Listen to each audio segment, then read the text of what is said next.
വിശുദ്ധ ലൂക്ക എഴുതിയ സുവിശേഷം 6-ാം അധ്യായം. സാബത്ത് ആചരണത്തെക്കുറിച്ച് തർക്കം. ഒരു സാബത്ത് ദിവസം യേശു ഗോതമ്പ് വയലിലൂടെ കടന്നു പോകുമ്പോൾ അവൻ്റെ ശിഷ്യന്മാർ കതിരുകൾ പറിച്ച് കൈകൊണ്ട് തിരുമ്മി തിന്നു.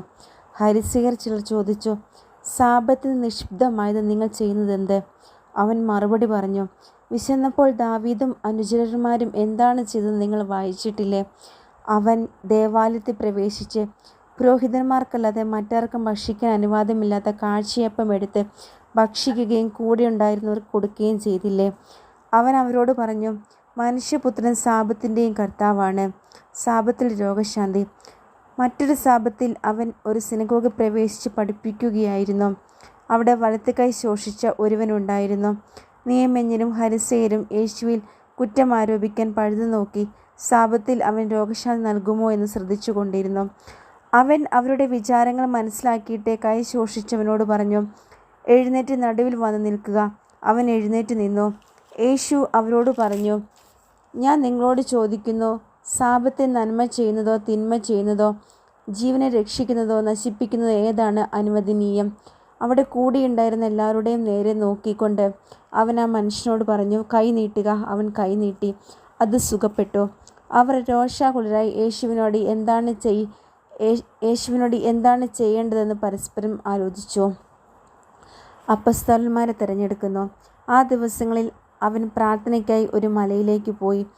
അവിടെ ദൈവത്തോട് പ്രാർത്ഥിച്ചുകൊണ്ട് രാത്രി മുഴുവൻ ചെലവഴിച്ചു. പ്രഭാതമായപ്പോൾ അവൻ ശിഷ്യന്മാരെ അടുത്ത് വിളിച്ച് അവരിൽ നിന്ന് 12 പേരെ തിരഞ്ഞെടുത്ത് അവർക്ക് അപ്പോസ്തോലന്മാർ എന്ന് പേര് നൽകി. അവർ പത്രോസ് എന്ന് അവൻ പേര് നൽകി, ശിമിയോൻ, അവൻ്റെ സഹോദരനായ അന്ത്രയോസ്, യാക്കോബ്, യോഹന്നാൻ, ഫിലിപ്പോസ്, ബർത്തലോമിയ, മത്തായി, തോമസ്, ഹെൽപ്പയുടെ പുത്രനായ യാക്കോബ്, തീവ്രവാദിയായി അറിയപ്പെട്ടിരുന്ന ശിമിയോൻ, യാക്കോബിൻ്റെ മകനായ യൂദാസ്, ഒറ്റുകാരനായി തീർന്ന യൂദാസ് കറിയാത്തോ എന്നിവരാണ്. രോഗികളെ സുഖപ്പെടുത്തുന്നു. അവൻ അവരോടുകൂടെ ഇറങ്ങി സമതലത്തിൽ വന്നു. ശിഷ്യന്മാരുടെ ഒരു വലിയ ഗണവും അവൻ്റെ വചനം ശ്രവിക്കുന്നതിനും രോഗശാന്തി നേടുന്നതിനുമായി യൂദയ, ജെറുസലേം എന്നിവിടങ്ങളിൽ നിന്നും ടൈർ, സീദോൻ എന്നീ തീരപ്രദേശങ്ങളിൽ നിന്നും വന്ന വലിയൊരു ജനസമൂഹവും അവിടെ ഒരുമിച്ചുകൂടി. അശുദ്ധാത്മാക്കളാൽ പീഡിതരായവർ സുഖപ്പെട്ടു. ജനങ്ങളെല്ലാം അവനെ വന്ന് സ്പർശിക്കാൻ അവസരം പാർത്തിരുന്നു. എന്തെന്നാൽ അവനിൽ നിന്ന് ശക്തി എല്ലാവരെയും സുഖപ്പെടുത്തിയിരുന്നു. സുവിശേഷ ഭാഗ്യങ്ങൾ. അവൻ ശിഷ്യരുടെ നേരെ കണ്ണുകൾ ഉയർത്തി അരുളി ചെയ്തു, ദരിദ്രരെ നിങ്ങൾ ഭാഗ്യവാന്മാർ, ദൈവരാജ്യം നിങ്ങളുടേതാണ്. ഇപ്പോൾ വിശപ്പ് സഹിക്കുന്നവരെ നിങ്ങൾ ഭാഗ്യവാന്മാർ, നിങ്ങൾ തൃപ്തരാക്കപ്പെടും. ഇപ്പോൾ കരയുന്നവരെ നിങ്ങൾ ഭാഗ്യവാന്മാർ, നിങ്ങൾ ചിരിക്കും. മനുഷ്യപുത്രൻ നിമിത്തം മനുഷ്യർ നിങ്ങളെ ദ്വേഷിക്കുകയും പുറന്തള്ളുകയും അവഹേളിക്കുകയും നിങ്ങളുടെ പേര് ദൂഷിച്ചതായി കരുതി തിരസ്കരിക്കുകയും ചെയ്യുമ്പോൾ നിങ്ങൾ ഭാഗ്യവാന്മാർ. അപ്പോൾ നിങ്ങൾ ആഹ്ലാദിക്കുകയും സന്തോഷിച്ച് കുതിച്ച് ചാടുവിൻ. സ്വർഗത്തിൽ നിങ്ങളുടെ പ്രതിഫലം വലുതായിരിക്കും. അവരുടെ പിതാക്കന്മാർ പ്രവാചകന്മാരോടും ഇപ്രകാരം തന്നെയാണ് പ്രവർത്തിച്ചത്. എന്നാൽ സമ്പന്നരെ നിങ്ങൾക്ക് ദുരിതം, നിങ്ങളുടെ ആശ്വാസം നിങ്ങൾക്ക് ലഭിച്ചു കഴിഞ്ഞു. ഇപ്പോൾ സംതൃപ്തരായി കഴിയുന്നവരെ നിങ്ങൾക്ക് ദുരിതം, നിങ്ങൾക്ക് വിശക്കും. ഇപ്പോൾ ചിരിക്കുന്നവരെ നിങ്ങൾക്ക് ദുരിതം, നിങ്ങൾ ദുഃഖിച്ച് കരയും. മനുഷ്യരെല്ലാം നിങ്ങളെ പ്രശംസിച്ച് സംസാരിക്കുമ്പോൾ നിങ്ങൾക്ക് ദുരിതം. അവരുടെ പിതാക്കന്മാർ വ്യാജപ്രവാചകന്മാരോടും അങ്ങനെ തന്നെ ചെയ്തു. തിന്മയെ നന്മ കൊണ്ട് ജയിക്കുക. എൻ്റെ വാക്ക് ശ്രവിക്കുന്ന നിങ്ങളോട് ഞാൻ പറയുന്നു, ശത്രുക്കളെ സ്നേഹിക്കുവിൻ, നിങ്ങളെ ദേഷിക്കുന്നവർക്ക് നന്മ ചെയ്യുവിൻ, ശപിക്കുന്നവരെ അനുഗ്രഹിക്കുവിൻ, അധിക്ഷേപിക്കുന്നവർക്ക് വേണ്ടി പ്രാർത്ഥിക്കുവിൻ. ഒരു ചെകിട്ട് തടിക്കുന്നവന് മറ്റേ ചെകിട് കൂടി കാണിച്ചു കൊടുക്കുക. മേലങ്കി എടുക്കുന്നവനെ കുപ്പായം കൂടി എടുക്കുന്നതിൽ നിന്ന് തടയരുത്. നിന്നോട് ചോദിക്കുന്ന ഏതൊരുവനും കൊടുക്കുക. നിന്റെ വസ്തുക്കൾ എടുത്തുകൊണ്ട് പോകുന്നവനോട് തിരികെ ചോദിക്കരുത്. മറ്റുള്ളവർ നിങ്ങളോട് എങ്ങനെ പെരുമാറണമെന്ന് നിങ്ങൾ ആഗ്രഹിക്കുന്നുവോ അങ്ങനെ തന്നെ നിങ്ങൾ അവരോടും പെരുമാറുവിൻ. നിങ്ങളെ സ്നേഹിക്കുന്നവരെ നിങ്ങൾ സ്നേഹിക്കുന്നതിൽ എന്തും മേന്മയാണുള്ളത്? പാപികളും തങ്ങളെ സ്നേഹിക്കുന്നവരെ സ്നേഹിക്കുന്നുണ്ടല്ലോ.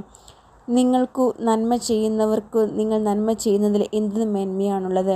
പാപികളും അങ്ങനെ ചെയ്യുന്നുണ്ടല്ലോ. തിരിച്ചു കിട്ടുമെന്ന് പ്രതീക്ഷിച്ച് വായ്പ കൊടുക്കുന്നതിൽ എന്ത് മേന്മയാണുള്ളത്? കൊടുത്തിടത്തോളം തിരിച്ചു കിട്ടുമെന്ന പ്രതീക്ഷയിൽ പാപികൾക്ക് വായ്പ കൊടുക്കുന്നില്ലേ? എന്നാൽ നിങ്ങൾ ശത്രുക്കളെ സ്നേഹിക്കുകയും തിരിച്ചു കിട്ടുമെന്ന് പ്രതീക്ഷിക്കാതെ മറ്റുള്ളവർക്ക് നന്മ ചെയ്യുകയും വായ്പ കൊടുക്കുകയും ചെയ്യുവിൻ. അപ്പോൾ നിങ്ങളുടെ പ്രതിഫലം വലുതായിരിക്കും. നിങ്ങൾ അത്യുന്നതൻ്റെ പുത്രന്മാരായിരിക്കുകയും ചെയ്യും. കാരണം അവിടുന്ന് നന്ദിഹീനരോടും ദുഷ്ടരോടും കരുണ കാണിക്കുന്നു. നിങ്ങളുടെ പിതാവ് കരുണയുള്ളവനായിരിക്കുന്ന പോലെ നിങ്ങളും കരുണയുള്ളവരായിരിക്കുവിൻ. അന്യരെ വിധിക്കരുത്, നിങ്ങൾ വിധിക്കരുത്, നിങ്ങളും വിധിക്കപ്പെടുകയില്ല.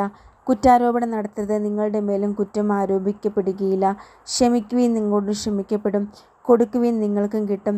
അമർത്തിക്കുലുക്കി നിറച്ചളന്ന് അവർ നിങ്ങളുടെ മടിയിൽ ഇട്ടുതരും. നിങ്ങൾ അളക്കുന്ന അളവ് കൊണ്ട് തന്നെ നിങ്ങൾക്കും അളന്ന് കിട്ടും. അവൻ ഒരു ഉപമയും അവരോട് പറഞ്ഞു. കുരുടനൊരു കുരുടനെ നയിക്കുവാൻ സാധിക്കുമോ? ഇരുവരും കുഴിയിൽ വീഴുകയില്ലേ? ശിഷ്യൻ ഗുരുവിനേക്കാൾ വലിയവനല്ല, എന്നാൽ എല്ലാം പഠിച്ചു കഴിയുമ്പോൾ അവൻ ഗുരുവിനെ പോലെയാകും. നിന്റെ സഹോദരൻ്റെ കണ്ണിലെ കരട് നീ കാണുകയും സ്വന്തം കണ്ണിലെ തടിക്കഷ്ണത്തെ ഗൗനിക്കാതിരിക്കുകയും ചെയ്യുന്നതെന്ത്? സ്വന്തം കണ്ണിലെ തടിക്കഷ്ണം കാണാതിരിക്കെ സഹോദര, നിന്റെ കണ്ണിലെ കരട് ഞാൻ എടുത്തു കളയട്ടെ എന്ന് പറയാൻ നിനക്ക് എങ്ങനെ കഴിയും? കപടനാട്യക്കാരാ, ആദ്യമേ നിന്റെ കണ്ണിലെ തടിക്കഷ്ണം എടുത്തു മാറ്റുക, അപ്പോൾ നിന്റെ സഹോദരൻ്റെ കണ്ണിലെ കരട് എടുത്ത് കളയാൻ കഴിയത്തക്ക വിധം നിന്റെ കാഴ്ച തെളിയും. ഫലത്തിൽ നിന്ന് വൃക്ഷത്തെ അറിയുക. നല്ല വൃക്ഷം ചീത്ത ഫലങ്ങൾ പുറപ്പെടുവിക്കുന്നില്ല, ചീത്ത വൃക്ഷം നല്ല ഫലങ്ങളും. ഓരോ വൃക്ഷവും ഫലം കൊണ്ട് തിരിച്ചറിയപ്പെടുന്നു. മുൾച്ചെടിയിൽ നിന്ന് അത്തിപ്പഴമോ ഞെരിഞ്ഞിലിൽ നിന്ന് മുന്തിരിപ്പഴമോ ലഭിക്കുന്നില്ലല്ലോ. നല്ല മനുഷ്യൻ തൻ്റെ ഹൃദയത്തിലെ നല്ല നിക്ഷേപത്തിൽ നിന്ന് നന്മ പുറപ്പെടുവിക്കുന്നു, ചീത്ത മനുഷ്യൻ തിന്മയിൽ നിന്നും തിന്മ പുറപ്പെടുവിക്കുന്നു. ഹൃദയത്തിൻ്റെ നിറവിൽ നിന്നാണല്ലോ അതിലും സംസാരിക്കുന്നത്. ഉറച്ച അടിസ്ഥാനം. നിങ്ങൾ എന്നെ കർത്താവേ കർത്താവേ എന്ന് വിളിക്കുകയും ഞാൻ പറയുന്ന കാര്യങ്ങൾ പ്രവർത്തിക്കാതിരിക്കുകയും ചെയ്യുന്നത് എന്തുകൊണ്ട്? എൻ്റെ അടുത്ത് വന്ന് എൻ്റെ വചനം കേൾക്കുകയും അതനുസരിച്ച് പ്രവർത്തിക്കുകയും ചെയ്യുന്നവൻ ആർക്ക് സദൃശനാണെന്ന് ഞാൻ വ്യക്തമാക്കാം. ആഴത്തിൽ കുഴിച്ച് പാറമേൽ അടിസ്ഥാനമിട്ട് വീട് പണിത മനുഷ്യനോട് സദൃശനാണ് അവൻ. വെള്ളപ്പൊക്കം ഉണ്ടാവുകയും ഒഴുക്ക് അതിന്മേൽ ആഞ്ഞടിക്കുകയും ചെയ്തു. എന്നാൽ ആ വീടിനെ ഇളക്കാൻ കഴിഞ്ഞില്ല. എന്തെന്നാൽ അത് ബലിഷ്ഠമായി പണിയപ്പെട്ടിരിക്കുന്നു. വചനം കേൾക്കുകയും എന്നാൽ അതനുസരിച്ച് പ്രവർത്തിക്കാതിരിക്കുകയും ചെയ്യുന്ന മനുഷ്യൻ ഉറപ്പില്ലാത്ത തറമേൽ വീണു പണിതവന് തുല്യൻ. ജലപ്രവാഹം അതിന്മേൽ ആഞ്ഞടിച്ചു, ഉടനെ അത് നിലം പതിച്ചു. ആ വീടിൻ്റെ തകർച്ച വലുതായിരുന്നു.